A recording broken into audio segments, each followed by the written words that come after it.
Welcome to Future Business School's Book Bites.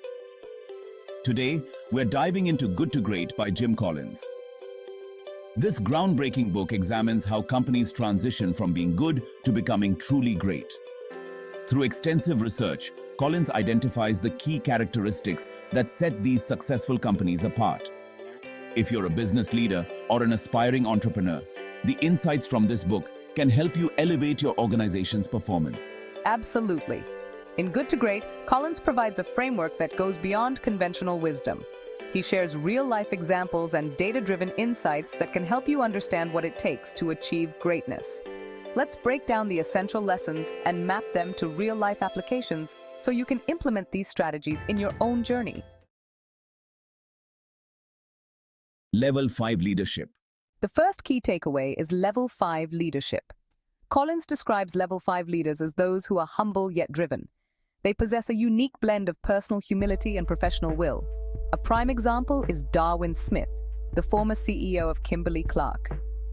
Despite facing tough competition, he made bold decisions that transformed the company, such as shifting from a paper company to consumer products. This humility fosters a culture of collaboration and long-term success. In your own career, aspire to be a Level 5 leader. Focus on your team's success rather than seeking personal accolades. For instance, think about a sports coach who prioritizes team victories over personal recognition.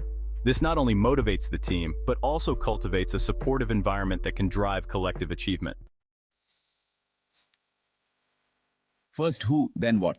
Next is the principle of first who, then what. Collins emphasizes the importance of getting the right people on the bus before deciding on the direction. He illustrates this with the case of Southwest Airlines, which prioritized hiring passionate individuals who fit their culture. They understood that a strong team could adapt to changes and navigate challenges more effectively. A practical takeaway is to focus on cultural fit in hiring decisions. For example, Google famously has a rigorous hiring process that assesses not only technical skills, but also alignment with their innovative culture. This approach ensures that new hires contribute positively to the company's mission. Confront the brutal facts. Confronting the brutal facts is another crucial lesson. Collins argues that organizations must face reality, even when it's uncomfortable. Companies that made the leap to greatness embrace this principle. For instance, the leaders at Allied Signal focused on hard data and openly discussed challenges, allowing them to innovate and improve. A great example is when a company faces declining sales. Instead of ignoring the issue, leaders should gather data, listen to customer feedback, and confront the harsh realities. This openness will help identify issues early and make informed decisions that can lead to recovery and growth. The Hedgehog Concept is about finding the intersection of three critical areas: what you are deeply passionate about, what you can be the best in the world at, and what drives your economic engine. Collins uses the example of Walgreens, which focused on being the best at convenient locations for pharmacy services. By honing in on this concept, companies create a clear direction and purpose. To apply this, consider your organization's strengths and passions. For example, if a company is passionate about sustainability and excels in eco-friendly products, aligning their business strategy with this concept can lead to a unique market position. A key element of success in great companies is establishing a culture of discipline. Collins highlights that disciplined people, disciplined thought, and disciplined action lead to sustained success. A real-world example is Nucor Steel, which maintained a consistent focus on cost control and efficiency, allowing them to thrive in a competitive market. To cultivate a disciplined culture, set clear expectations, and hold individuals accountable. This can be illustrated by a project team that conducts regular check-ins to assess progress against goals, ensuring that everyone remains focused and committed. Collins emphasizes that technology should serve as an accelerator of momentum, not the primary driver of success. Companies like Intel use technology to enhance their core business, but focused first on their foundational principles. Their investments in technology reinforced their strategy rather than dictated it. When making technology investments, ask yourself how they align with your core goals. For instance, a company might adopt a new software solution that improves customer service efficiency while also supporting its mission of customer satisfaction. This alignment ensures that technology truly accelerates progress. The flywheel effect describes how sustained effort leads to momentum. Collins explains that achieving greatness is not a sudden leap, but a cumulative process of building momentum over time. For example, Amazon built its business gradually, focusing on customer service and innovation, which ultimately led to exponential growth.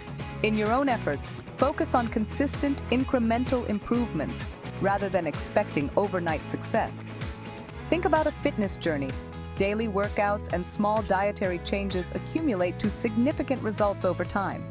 This mindset applies to business as well. Collins introduces the principle of preserving the core while stimulating progress. Great companies maintain their core values while embracing change and innovation. A case in point is 3M, which has a strong foundation in innovation but continues to evolve its product offerings, such as expanding into sustainable technologies. As a leader, make sure to uphold your organization's core values while encouraging experimentation and adaptability. For instance, a restaurant chain may stay true to its original recipes while exploring new menu items that appeal to current food trends, thus remaining relevant and appealing to customers. Collins warns against the doom loop, where companies fail to achieve momentum due to inconsistent strategies and poor execution. Companies like Circuit City struggled because they couldn't maintain a clear direction or commitment to their core principles. To avoid the doom loop, establish a clear vision and stay committed to it. This can be likened to a sports team that sticks to a training regimen and game strategy, even through tough seasons. Consistency in execution leads to improvement and eventually, success. Finally, a strong company culture is vital for transitioning from good to great. Collins highlights that great companies share a culture of accountability and excellence. For example, the culture at Adobe promotes creativity and risk-taking, enabling the company to stay ahead of competitors. Focus on building a culture that aligns with your values and encourages employees to strive for greatness. Consider a tech startup where team members are encouraged to share innovative ideas without fear of failure. This environment fosters creativity and leads to breakthroughs. Another critical point is the importance of having a clear vision. Collins notes that companies with a compelling vision attract talent and inspire employees. A great example is Tesla, which has a mission to accelerate the world's transition to sustainable energy. This vision drives not just the company's strategies, but also its hiring practices. In your organization, communicate your vision clearly and regularly. Ensure that every team member understands how their role contributes to this vision. This can be done through regular meetings, newsletters, or team-building activities that reinforce the mission. Collins emphasizes the necessity of embracing change as a constant in the business environment. Companies that resist change often stagnate. For example, Kodak struggled to adapt to digital photography, leading to its decline. In contrast, companies that embrace change, like Netflix, continuously innovate and pivot their business models to stay relevant. Encourage a culture that views change as an opportunity rather than a threat. Foster discussions about potential innovations and be open to employee suggestions for improvements. This approach can lead to breakthroughs and enhance organizational resilience. Collins also highlights the importance of continuous learning and development within organizations. Companies that invest in their employees' growth tend to outperform their competitors. A great example is how companies like Google offer opportunities for employees to learn new skills and explore different roles. Promote a culture of learning in your organization. Encourage employees to attend workshops, conferences, or online courses. This investment in your team's development not only improves morale, but also enhances your organization's capabilities. Another critical factor for greatness is ensuring accountability at all levels of the organization. Collins explains that in great companies, everyone takes ownership of their responsibilities. For instance, at the Ritz-Carlton, every employee is empowered to make decisions that enhance customer satisfaction. Create a structure where accountability is ingrained in the company culture. For example, in a project team, everyone should know their responsibilities and deadlines. Regular check-ins can help ensure that everyone is on track and has the support they need to succeed. Collins emphasizes the significance of a long-term perspective when striving for greatness. Companies that focus solely on short-term gains often miss opportunities for sustainable growth.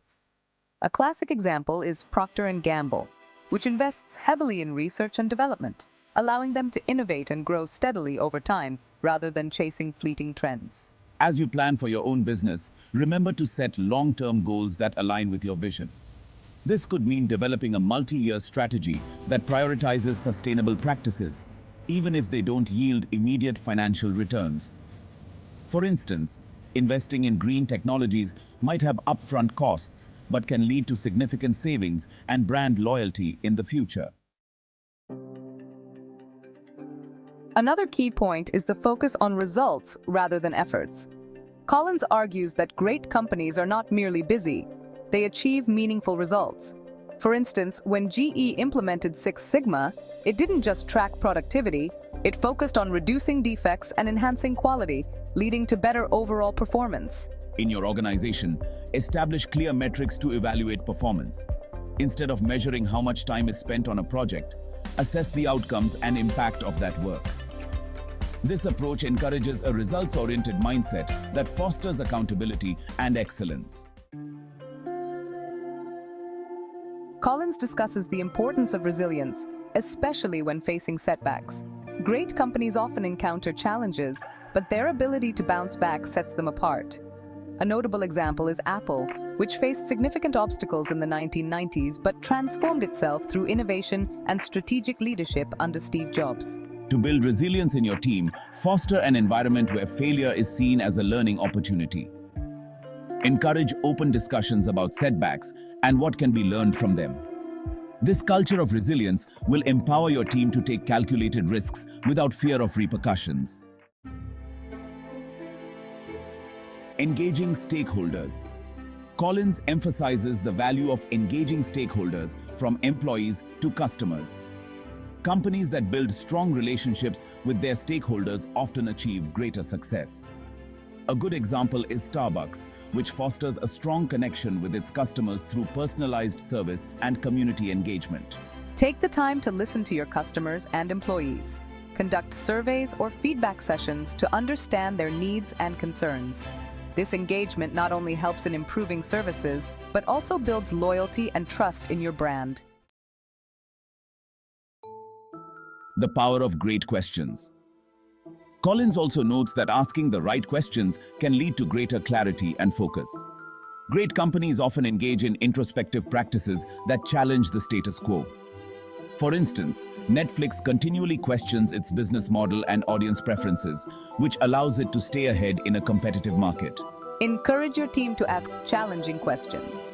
This could involve brainstorming sessions where members are invited to propose new ideas or question existing practices. Fostering a culture of inquiry can lead to innovative solutions and improvements. Final thoughts on transitioning from good to great. In conclusion, transitioning from good to great is not an overnight process, but a continuous journey of improvement and commitment to excellence. By implementing the principles from Jim Collins' research, you can position your organization for long-term success. Remember, greatness is achievable through disciplined people, disciplined thought, and disciplined action. It's essential to understand that every organization can achieve greatness with the right mindset and strategies. Embrace the lessons from good to great and apply them to your leadership style and business practices. Thank you for joining us on this incredible journey through Future Business School's Book Bites. If you found this video helpful, be sure to like, comment, and subscribe.